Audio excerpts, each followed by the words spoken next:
What's going on, everybody? It's Joel here, and today we're taking a look at the Fringe Sport Lone Star Power Bar. But first, quick message from our sponsor for today's video, which is Manscaped. This is the Lawnmower 3.0, and if you don't know what this is, if you haven't seen any of their marketing videos or anything, this is a ball hair trimmer.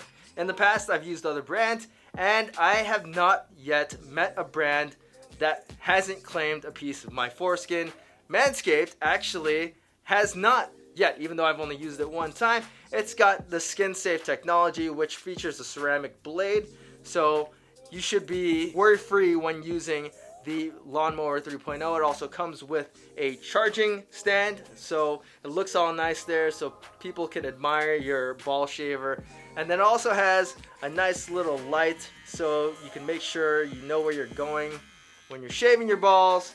And it's nice and quiet so that if you're ever in that situation where you need to get a quick trim in, nobody else in the house will know about it. The battery lasts 90 minutes and is rechargeable via USB and that little charging dock.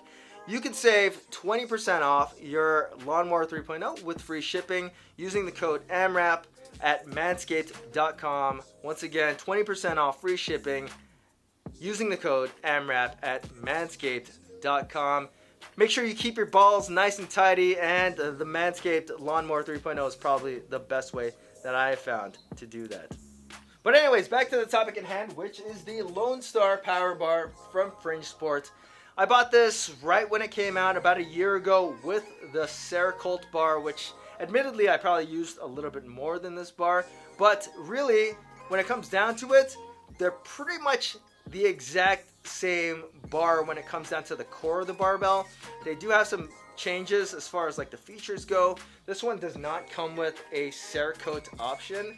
It does have a more aggressive knurling. It's got center knurling. It's only got a powerlifting mark, and it does only come with a bright zinc coating. But other than that, they're pretty much identical, even down to the 28.5 millimeter diameter shaft, which is kind of interesting because I measured this one just like the Cerakote bar at a 29 millimeter diameter around the knurling. At the smooth part of this bar, it was like 28.6. This bar is more like a multi-use powerlifting bar, I guess, if you want to put it that way. I guess this one would be a little bit better to deadlift with, but it's not as good for like your pressing movements and your squatting movements because you do get a little bit more flex than a typical 29 millimeter diameter shaft. And that's a problem that I've noticed for squatting. I honestly haven't really noticed that for bench pressing because they just don't bench press that heavy. But for squatting movements, there is a little bit more flex than I would like, though that flex does help if you're looking to use this bar for deadlifts. The sleeves have a slightly ribbed texture to them, and then inside of each sleeve, you're going to find two Oilite bushings in them. This bar is a bushing bar, and the bushings, for what it's worth, are smooth, but they don't spin all crazy and fast or anything. Not like a bearing for sure. Definitely on the better side for bushings, though. The knurling on this bar is on the aggressive side. It's really well cut. The shape of it is like a volcano, and I think it's pretty good. It's not the most aggressive knurling that I've come across before. I still think that the Rogue Ohio Power Bar, Westside Power Bar, has a little bit more of an aggressive cut. The iSolve Fitness Bar has a more deeper cut, but I think that this should suffice most people. And if you're looking to get into a powerlifting bar, but you don't really know if you'll like a really aggressive cut, I think that the Lone Star Power Bar is probably one of the better options for you. For me personally, I've never had any issues with grip with this barbell, though I do find that zinc coatings typically are a little bit more slippery than like chrome or Cerakote. The Lone Star Power Bar retails for $410, including free shipping. It is made in the United States, though I don't think that this bar is worth the $410 that they're asking for. You can get the Ohio Power Bar for $265, not including shipping. If you wanted the bright zinc option, it would cost $285, and then if you added $15 for shipping, you'd still be well under the price of the Lone Star Power Bar.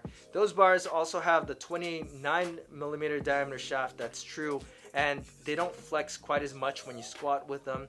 And in my opinion, they do have better knurling than the Lone Star Power Bar. You can get the iCell Fitness Power Bar for like under $200, which is a ridiculous value compared to the Lone Star Power Bar. I don't think that this bar is bad. I think it's bad for the money.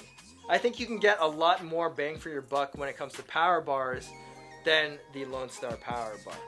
Though if you're looking for a bar that you can do the big three with a more of an emphasis on deadlifts, then I think the Lone Star Power Bar definitely does have its place, though, like I said, I do think it is a little bit overpriced. If you guys have any questions about the Lone Star Power Bar, feel free to leave them in the comment section. And as always, guys, please hit that like button, subscribe, and thanks for watching.